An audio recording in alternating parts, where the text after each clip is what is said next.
ጤና ይስጥልን እንደምሰነበታችሁ የሀገር ቤቱን ዜና ቀጥለን እናቀርባለን።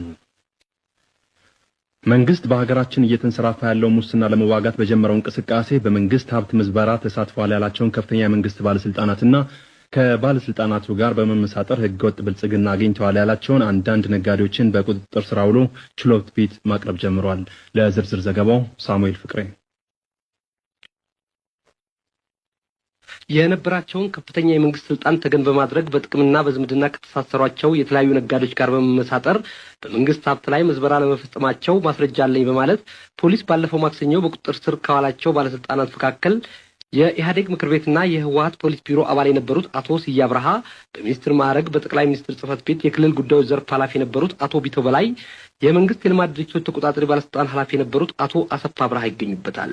በተለያየ የንግድ ስራ ከተሰማሩ ነጋዴዎች መካከልም የስታር ቢዝነስ ግሩፕ፣ የምፋም ትሬዲንግ፣ የጌታ ትሬዲንግ ኃላፊነቱ የተወሰነ ግል ኩባንያ ባለቤቶች ይገኙበታል።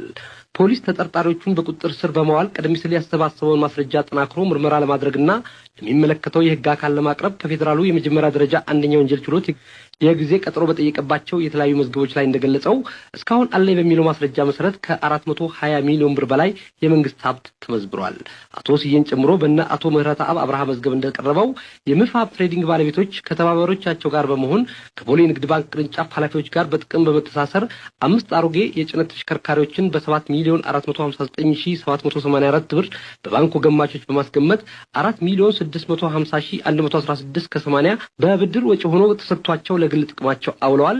የጣና ትራንስፖርት ድርጅት ከመንግስት ደንብና አሰራር ውጪ ለምፋም ትሬዲንግ ኃላፊነቱ የተወሰነ የግል ማህበር 10 መኪና በስጦታ እንዲሰጣቸው አድርጓል የሚል ይገኝበታል። በእነ አቶ ቢተው በላይና በአቶ አሰፋ አብርሃ ላይ የቀረበው የፖሊስ መዝገብ ደግሞ ባለስልጣናቱ ከነጋዴዎች ጋር በመሆን የደብረ ዘይት ዱቄት ፋብሪካ፣ ጣይቱ ሆቴል፣ ሐረር ማተሚያ ቤት፣ ጉለሌ ሳሙና ፋብሪካ፣ አባይ መስክ ለስላሳ መጠጥ ፋብሪካ፣ አዲስ ለስላሳ መጠጥ ፋብሪካ፣ ቅዱስ ጊዮርጊስ ቢራ ፋብሪካ ከመንግስት ባለቤትነት ወደ ግል ይዞታነት በሽያጭ ሲዛወሩ የተከናወነው የጨረታ ሽያጭ ህገወጥና የተጨበረበረ ለመሆኑ የተገኙት የሰውና የሰነድ ማስረጃዎች ያመለክታሉ ብሏል ፖሊስ። የባንክ ፕሬዝዳንቶች የነበሩት አቶ ኃይሉ ለገሰና አቶ ሙልጌታ ገብረመድህንን ጨምሮ የወንጂና የመተሐራ ስኳር ፋብሪካዎች ኃላፊዎችና ነጋዴዎች በተጠርጣሪነት በቀረቡበት መዝገብ ላይ እንደተገለጸውም የባንክ ፕሬዝዳንቶች የነበሩት አቶ ኃይሉ ለገሰና አቶ ሙልጌታ ገብረመድህን ለጌታ ትሬዲንግ ኃላፊነቱ የተወሰነ የግል ኩባንያ ባለቤት ለወይዘሮ ሻረግ ዘውዴ ከ80 ሚሊዮን ብር በላይ፣ ለሳሚ የሱፍ አህመድ ከ80 ሚሊዮን ብር በላይ ምንም አይነት ዋስትና ሳያስይዙ ከባንክ ብድር እንዲወስዱ አድርገዋል። ከመተሐራና ወንጂ ስኳር ፋብሪካዎች ስኳር ለማውጣት የስኳሩን መግዣ 100% ከባንክ የብድር ፖሊሲና ደንብ ውጪ አበድረዋል የሚሉ ይገኝበታል። የስታር ቢዝነስ ግሩፕ ባለቤቶች የሆኑት እነ አቶ አባው ደስታ የተጠረጠሩበት መዝገብም ነጋዴዎቹ ከባንክ የብድር አሰጣጥና መመሪያ ውጪ ሸቀጣሸቀጦችን በማስያዝ ከ105 ሚሊዮን ብር በላይ ከባንክ ወስደዋል። አጂማ ለተባለው የስታር ቢዝነስ ግሩፕ እህት ድርጅት የ3 ሚሊዮን ብር ዋስትና በማቅረብ 10 ሚሊዮን ብር በኦቨርድራፍት ወስደዋል የሚል ይገኝበታል። ተጠርጣሪዎቹ በበኩላቸው ፖሊስ እነሱን በቁጥጥር ስር ለማዋል በምክንያትነት የተጠቀሳቸውን የወንጀል ድርጊቶች አልፈጸምንም፣ በመንግስት የኃላፊነት ቦታ ላይ ሆነን የፈጸምነው ተግባርም አያስጠይቀንም ብለዋል። አቶ ስዬ አብርሃ ለፍርድ ቤቱ እንደገለጹት በደርግ ጊዜ በነበራቸው የፖለቲካ አቋም አባታቸውና አንድ ወንድማቸው በደርግ መገደላቸውን፣ እናታቸውም በእስር ሲንገላቱ መቆየታቸውን ጠቅሰው ደርግ ወድቆ በሰላም መኖር ከጀመሩ በኋላ ዛሬ ለስር የበቁት በቅርቡ በተፈጠረው የፖለቲካ ልዩነት በያዙት አቋም እንደሆነ ተናግረዋል።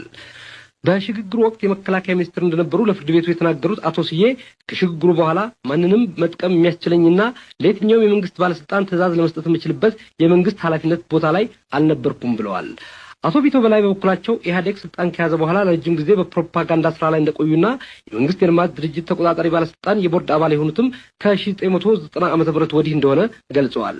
በዚህ ጊዜ ውስጥ አሉ አቶ ቢተው በሽያጭ ወደ ግል ይዞታነት እንዲዛወሩ በተደረጉ የመንግስት ድርጅቶች ሽያጭ ውሳኔ ላይ ተሳታፊ የነበርኩት በጣይቱ ሆቴል ሽያጭ ላይ ብቻ ሲሆን ይህንንም የፈጸምኩት አሁንም በኃላፊነት ላይ ካሉት ከፍተኛ የመንግስት ባለስልጣን ጋራ የቦርድ አባል በመሆን በጋራ ወስኜ ስለሆነ በግሌ የሚያስጠይቀኝ ወንጀል አልሰራሁም ብለዋል።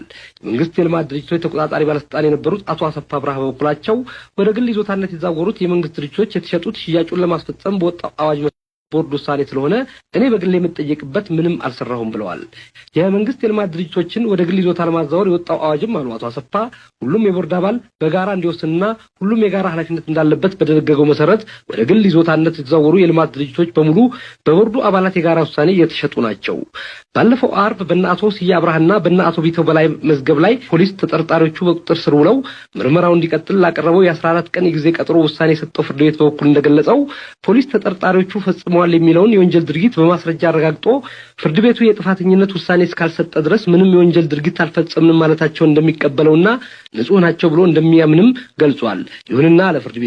ይሁንና ፖሊስ በተጠርጣሪዎቹ ላይ ካቀረበው መዝገብ ጋር ባያያዘው ማስረጃ መሰረት በድርጊቱ ለመጠርጠራቸው ፍንጭ ስለተገኘ ፖሊስ ይህን ጉዳይ አጣርቶ ማስረጃውን አጠናክሮ የሚያቀርብበት የ7 ቀን ጊዜ ቀጠሮ ተፈቅዶለታል ብሏል።